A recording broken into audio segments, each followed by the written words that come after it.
Hola, ¿cómo están? Espero se encuentren muy bien. Quiero compartir con ustedes una breve reflexión, un breve comentario sobre el Evangelio que nos será proclamado en el cuarto domingo de Pascua, en este ciclo B del tiempo litúrgico. Como es costumbre, proclamo primero el texto y después hago una brevísima reflexión.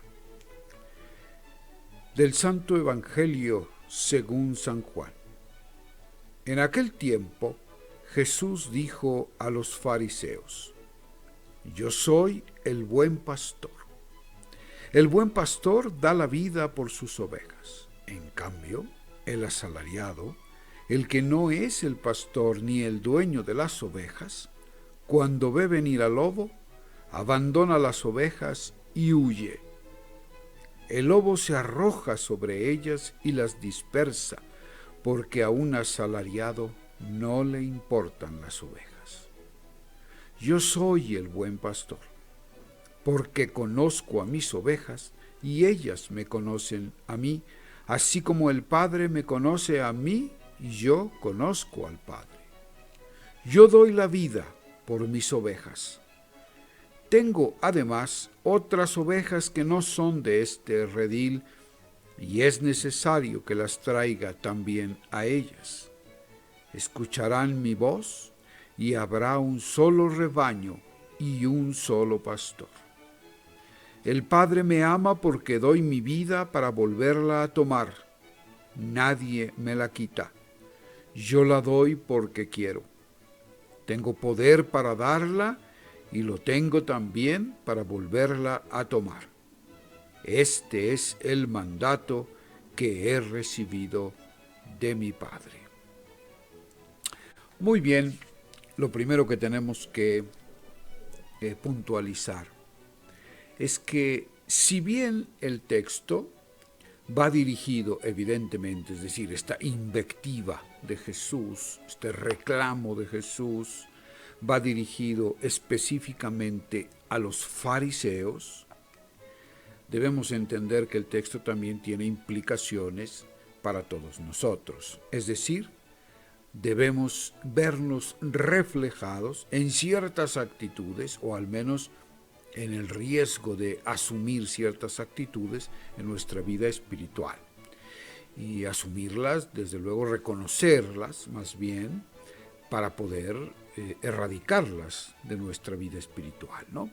Entonces, pongamos mucha atención en lo que Jesús dice a los fariseos, porque nos lo está diciendo también a nosotros. Yo soy el buen pastor. Bueno, Jesús se define como el buen pastor, el único pastor, de hecho. Pero la palabra buena, o la palabra bueno, en hebreo, tiene dos vertientes de significado. En primer lugar, significa, desde luego, aquello que nutre, aquello que favorece, aquello que permite y promueve el desarrollo de la persona, que lo hace crecer, que lo hace ser más libre, que lo hace ser más feliz, que lo hace ser más compartido, que lo acerca más a la misión para la que es llamado, que es ser hijo de Dios finalmente, porque esa es la identidad última de todo discípulo, ser hijo de Dios. Entonces lo bueno es todo aquello que nos permite ser cada vez mejores hijos de Dios. Pero también, al mismo tiempo, la palabra bueno en hebreo también significa lo que es bello, lo que es disfrutable, lo que hace que la vida valga la pena de ser vivida. La vida solo vale la pena de vivirla cuando resulta apetecible, cuando nos resulta bella, hermosa, entonces nos dan ganas de vivir. Entonces Jesús se presenta como aquel que nos aporta precisamente estas dos dimensiones de la vida. Él es lo bueno para nosotros, lo que nos nutre, lo que nos permite desarrollarnos como hijos de Dios, pero al mismo tiempo es aquel que nos va a permitir descubrir la belleza de la vida, porque Él es la belleza, Él es la suma belleza. Y toda la creación, la vida entera, si sabemos verla con los ojos de la fe, refleja la suma belleza del Señor. Y entonces, al descubrir esta belleza, nos resulta apetecible, nos resulta disfrutable. Entonces, lo primero que Él dice de sí mismo es que Él es bueno.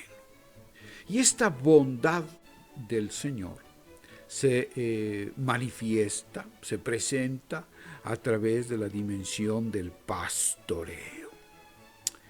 La imagen del pastor es queridísima en la teología bíblica. Israel siempre vio a Dios como su pastor. ¿Y por qué eligió esta imagen el pueblo de Israel para referirse a Dios? Bueno, primero tenemos que decir que la oveja es un animal prácticamente ciego, pero tiene un oído muy aguzado. Por eso el pastor la va dirigiendo por los caminos, por las escarpadas montañas, los sinuosos caminos de las montañas en Israel, a través del golpeteo de su cayado. Por eso el cayado representa también la imagen del pastor, la autoridad del pastor. Con el cayado el pastor va golpeteando la roca y entonces la oveja escucha y se mueve en dirección de él, que es la dirección de la vida, la dirección de la seguridad, ¿no? Entonces la imagen de la oveja también fue asumida por el pueblo de Israel para hablar de sí mismo. ¿Por qué? Pues porque el hombre es incapaz de ver, habita en la tiniebla. La visión siempre hace referencia a la inteligencia, y entonces resulta que la inteligencia meramente humana no es suficiente para sostenerse en la vida. Hay que escuchar el golpeteo del cayado del pastor, que es Dios.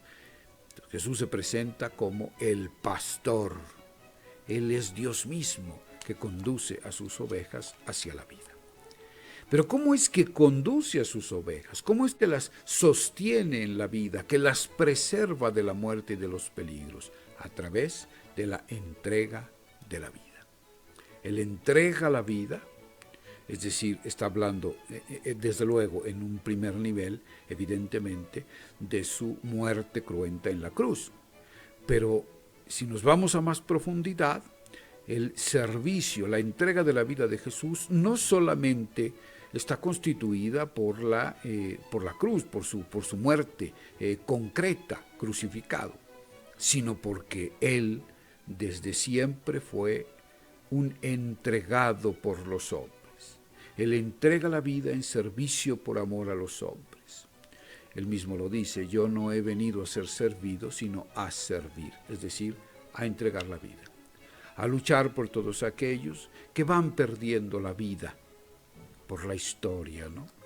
Aquellas ovejas derrengadas, famélicas, que no encuentran un buen pastor. Lo encontrarán en Jesús. Él es el único que nos puede conducir finalmente hacia las aguas que sustentan la vida, las aguas del Espíritu, hacia los campos de hierba fresca que nos puede alimentar, es decir, a su palabra, ¿no? Él es el que nos da la vida y el que nos sostiene en ella, y lo hace entregando la vida. Y esta entrega de la vida es la que permite al discípulo, cuando asume esta misma forma de vivir de Jesús, entrar en un contacto profundísimo, interpersonal con Jesús. Jesús dice: yo conozco al Padre como el Padre me conoce a mí, y yo conozco a mis ovejas y ellas me conocen a mí. Es decir, el tema del mutuo conocimiento, la relación interpersonal profunda. El conocimiento en la Biblia no es cuestión de intelecto, no es un conocimiento teórico, es un conocimiento experiencial que se da solo en la medida en la que se entra en contacto profundo con el misterio del otro, a través de la entrega de lo que soy y de lo que tengo, y de la recepción de lo que el otro es y tiene. La acogida, la receptividad del misterio de Dios es fundamental para conocerle, dejar a Dios ser Dios y yo entregarme desde mi más profunda identidad, con todo lo que soy, con todo lo que tengo, con mi verdad más profunda. Cuando este tipo de relación se da con Dios, entonces hay conocimiento. Y entonces Jesús conoce a sus ovejas, nos conoce a nosotros y nosotros le conocemos a Él profundamente. Este conocimiento es pertenencia mutua también. Conocer a Dios significa poseerlo, y que Él me conozca a mí significa que yo soy de Él. La mutua posesión en libertad de dos seres que se entregan por amor. Esta es la invitación que nos hace el evangelista San Juan, Jesús a través del evangelista San Juan, para iniciar hoy mismo una relación profunda, sincera, auténtica y totalizadora con el Señor. Gracia y paz para todos. Espero encontrarles en nuestra próxima cápsula de reflexión sobre el Evangelio Dominical. Hasta luego.